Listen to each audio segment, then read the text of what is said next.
Am I on the air? Yeah, looks like it. I'm on the air. Right? Frank Jalleh back again. The last time I did my program on this Manglish, I think. I did. Oh no, was it Cantonese accent? I did Malaysian English, Manglish. It was quite well received. Somebody wants me to do back this something, do another take on this Malaysian Manglish. Okay, and I'm going to come up with another installment today. Uh, Regarding this Malaysian Manglish, it kind of creeped its way into our TV commercials those days in the 70s, 80s. I remember a guy that normally does voiceovers is a guy called Patrick Gill or something. He does voiceovers for TV, radio commercials. And I saw a commercial once that was like they say, he voiced it. He said, Koo Kim Choon is a breeder of champion dogs. He feeds his dogs only Pal's dog food. And here's what Koo Kim Choon has to say. And Koo Kim Choon comes in with his Malaysian accent, of course, his Malaysian Manglish. I give my dog Pal dog food because it make my dog very healthy and obedient. And because of that, I also give my children Pal dog food because I want them to be more obedient like the dog. So this was the version of the ad that I saw once on TV. And then I also saw one, I think this was also an ad. This a couple, a man and a woman, they walk into a restaurant, okay, and this is a very classy restaurant. It's a high-class restaurant, and he calls up to the waiter, could I have a glass of wine, please, and one for my donkey wife. And then the waiter says, one wine for you and one for your donkey. Why do you call your wife donkey wife? And then he says, why don't you ask her? And then the waiter turns to the woman beside the man and asks the wife, why does your husband calls you his donkey wife? And then she replied, he always call me like that. I don't know why. He's a very bad one. So then I kind of figured out why he always call his wife his donkey wife, because she sounds like donkey. Anyway, I just give a few examples of Malaysian accent. Okay, Malaysian accent. As I said earlier, it is very the Manglish is very expedient. That's right. That's the word. It's an expedient form of language. Like, for example, if you wanted to make an appointment for a haircut with your barber, for example, you probably say, "Hello, barber, can I have an haircut appointment at 2 p.m.?" But all you have to say is, "Barber, 2 p.m. can or not? Finished, done." And then you can. Or if you wanted to go to a restaurant and you wanted to have a glass of Coke, you go to the waiter and say, could I have a glass of Coke, please? And then, of course, there was one case where this lady, Masala lady, went up to the waiter and says, could I have a glass of Coke, please? And then the waiter says, Coke no got, Pepsi can or not? And then she didn't understand what the lady was trying to say, so she asked me. I said, well, it seems they don't seem to have Coke. They have another drink called Pepsi. Pepsi is kind of like it's a substitute. I think it basically, to me, Pepsi and Coke taste the same. So there's no difference. So she's asking you whether they don't have any Coke, they have Pepsi instead. So whether you would rather settle for a Pepsi instead. And then she says, yeah, why not? And then I said, well, that's what she said to you, but how come you didn't understand? She said, Coke no got, Pepsi can or not. The thing is that the more expedient the language, the more difficult is for the Masali the Masale lady to explain. If I explain it a long-winded way, like they don't seem to have any coke with them, she was wondering whether you would settle for a Pepsi. She understands that, but she doesn't understand the Manglish. The Manglish version is Coke. No, God, Pepsi can or not. So simple. Why can't she understand? Why can't the Masalis understand? I tell you, sometimes, like for example, in Malaysia we have this Magnum 4D, right? 4D Magnum 4D 4 digit means it's a four-number thing. It's a four-number thing. So a friend of mine, he dreamt the night of a certain combination of four numbers, and when you dream, actually dreams do come true. So he said he was buying that particular number for every week. The draw is kind of weekly, so every week for that whole month, he was buying the same number. But the day he make dono, the number strike first prize. So he says, I said, what do you mean by make dono?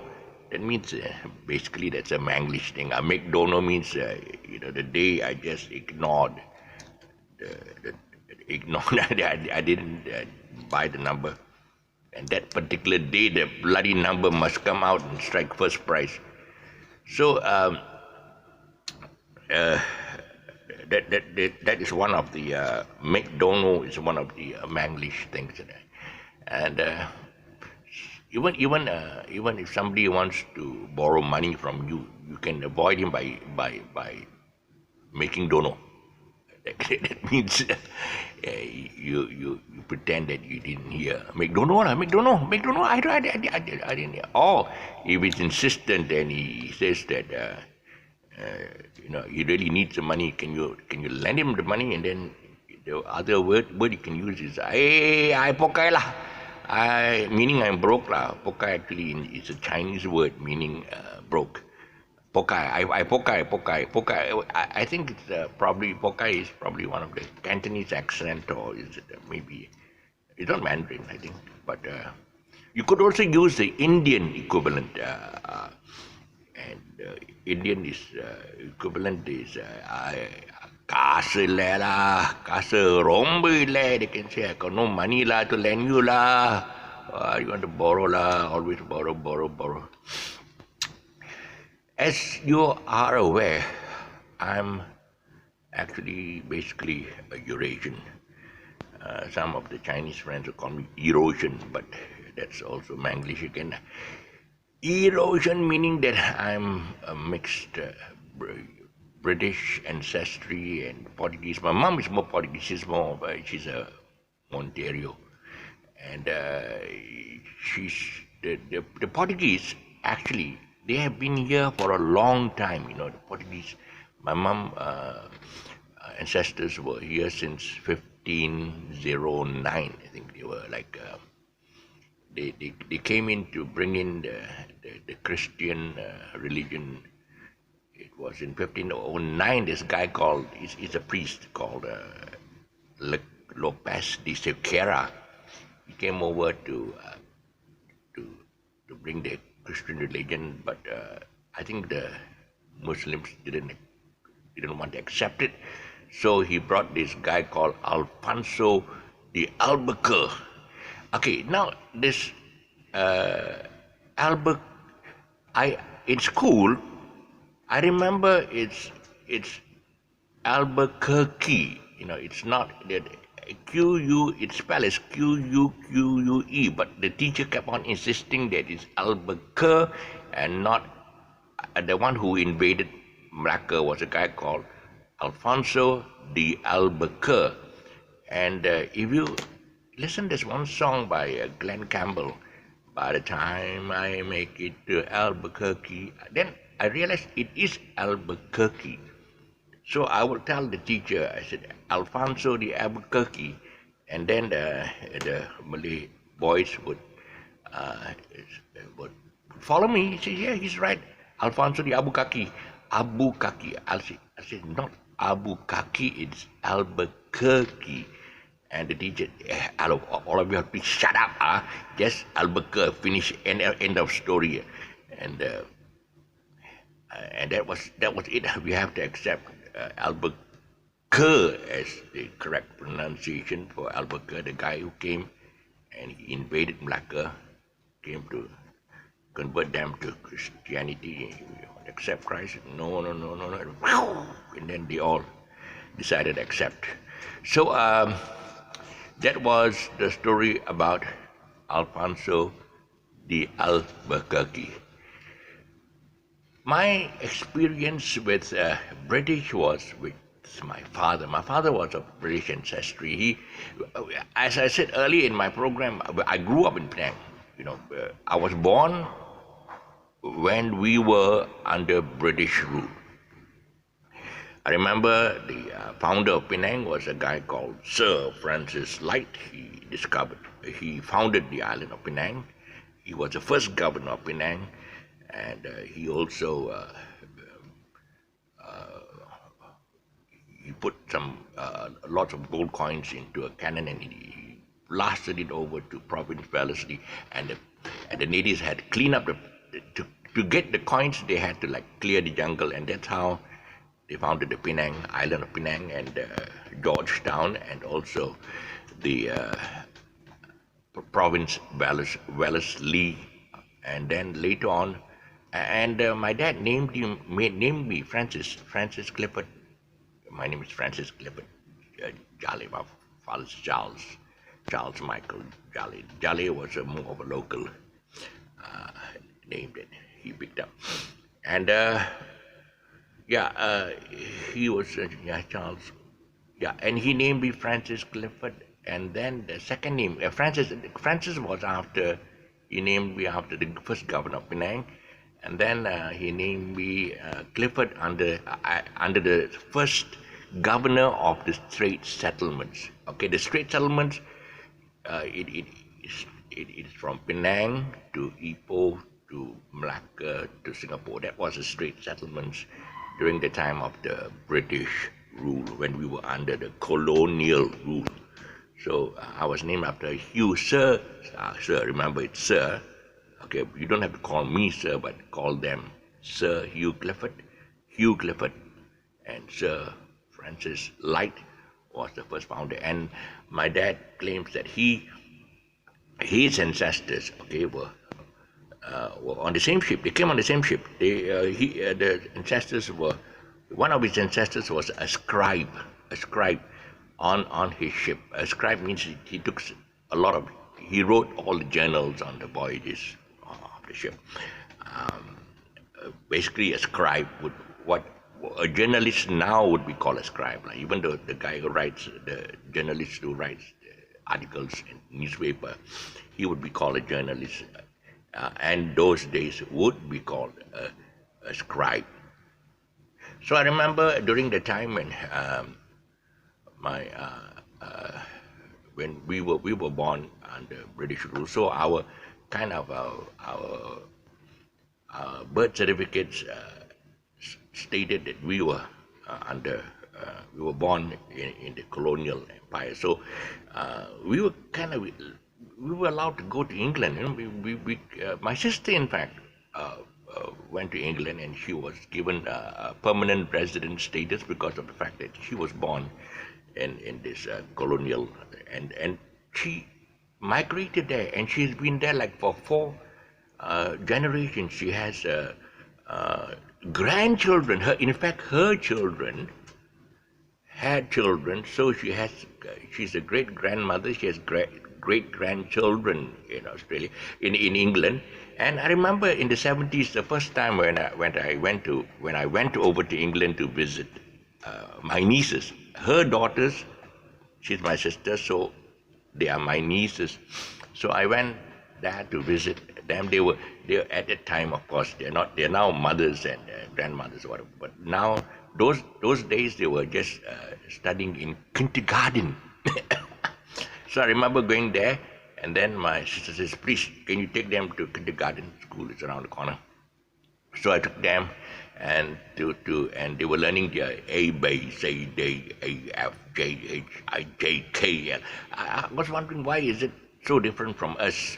We said A, B, C, D, E, F, G, and we sang it A, B, C, D, E, and they were singing A, B, C, D, E. Then I realized that it was Cockney. They were speaking Cockney, and then when it came to the time when they are supposed to play games, they were all the children were allowed to go out and play some games with each other for a while, and then I heard they play this game called Let Templum. And I said, hey, this sounds familiar. It sounds like our Lat Ali Lat Templum we had. And then I asked the teacher, is this game native in England? She says, no, it's your two nieces who brought it down from Malaysia. They came to Malaysia for a while. They visited our country for a while. And I realized that they were playing this game with my mom's neighbors, which were all Chinese. And they brought the game back to England and were teaching their classmates this game. But they changed the accent to a Templum. So I guess, and then I asked whether they brought the other game 1, 2, juice. We have this 1, 2 juice where it's a bird. You make a bird, you make a stone, but they never brought a game because the British had their own version there. Scissors, stone, and paper and rock. Rock, paper, and scissors version of the game. So that was my experience with my two nieces there in England, and I realized that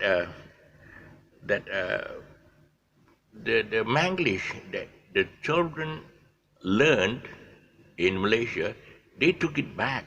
They took it back to England, but because of the accent, the local accent, and they were staying in Cambridgeshire. Cambridgeshire is around London, and in London, the Cockney accent was very strong. In fact, when I went over from England to France, the guys said, "Parlez-vous Cockney?" It was a joke. That means the people in France were asking me whether I spoke. Instead of saying whether I spoke English, they asked me whether I spoke Cockney, which was a slang version of the English language. So in the meantime, I'm looking at the clock. It's a bit late now, and I'll have to make my way back home. It's a bit late. So in the meantime, I don't want to take too long on this session. So in the meantime, I'm going to sign off now. And if you look down at my button, there's a subscribe button at the bottom. It's not a subscribe button. It's a subscribe word. Okay, you see the word subscribe there. You just press it. Press the subscribe word, and it will turn from red to gray. So in the meantime, I hope you enjoyed whatever I downloaded today in terms of the Manglish and English language. I'm just giving some stories of what I experienced as a Eurasian in Malaysia. Okay, so bye for now.